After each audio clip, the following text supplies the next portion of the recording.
সকলে স্যাৰ মিয়া প্ৰেম এটাত নামি পৰা দেখা গৈছে কি মিয়াৰ ভোটখিনি টাৰ্গেট নেকি আচলতে একচুৱেলি মিয়াক মৰম কৰাত কোনো বাধা নাই মইতো নিযুত মইনা দিছোঁ মইতো অৰুণোদয় দিছোঁ কিন্তু সকলোকে ভাল ৰাস্তা দেখুৱাটো আমাৰ দায়িত্ব যে ফৰেষ্টত সোমাব নালাগে ভিজিআৰ পিজিআৰত সোমাব নালাগে য'ত ঘৰ আছে তাতে থাকোঁ উজনিত যাব নালাগে উত্তৰ অসমত যাব নালাগে এতিয়া শিলচৰৰ পৰা লখিমপুৰত যোৱাটো কোনো দৰকাৰ নাই আমাৰতো অসমীয়া মানুহ কেতিয়াও নাহে চাকৰি সূত্ৰ আহিলে ভাড়া ঘৰ লৈ গুচি যায় গতিকে সকলোকে ভাল কথা শিকাব লাগে এই এভিকশ্যনে মানুহক ভাল কথা শিকাই আছে যে হয় ধুবুৰীতো এভিকশ্যন হোৱা নাই গোৱালপাৰাতো হোৱা নাই ফৰেষ্টতহে হৈছে ৰেভিনিউটো ক'তো হোৱা নাই চৰততো এভিকশ্যন হোৱা নাই কোনোবা চৰত এভিকশ্যন হৈছে নেকি কিন্তু ফৰেষ্টত যে আমি সোমাব নালাগে সেইটো চবেই শিকিব লাগে কাৰণ ফৰেষ্ট কাটাৰ কাৰণেতো এতিয়া ইমান গৰমত আমি চবেই ঘামি আছোঁ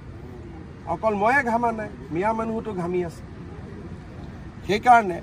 আজি দীঘিলী পুখুৰীত এডাল গছ কাটিলে মানুহে হুলস্থুল লগায়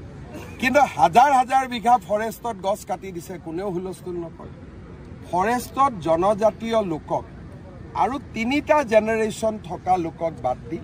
ফৰেষ্টত কোনো থাকিব নোৱাৰে এইবোৰ আইনৰ লিখা কথা এই আইনখন কোনে বনাইছিল কংগ্ৰেছে বনাইছিল গতিকে আমাৰ কথাটো ভাল কথা আমাক যোনে ভাল ভাবি ল'ব তাৰ ভাল হ'ব যোনে আমাৰ কথা নুশুনি অজিত ভূঞা লুৰিণ গগৈ পৰেশ মালাকাৰ হীৰেণ গোহাঁই ঘোঁৰাত উঠিব তাৰ এক্সিডেণ্ট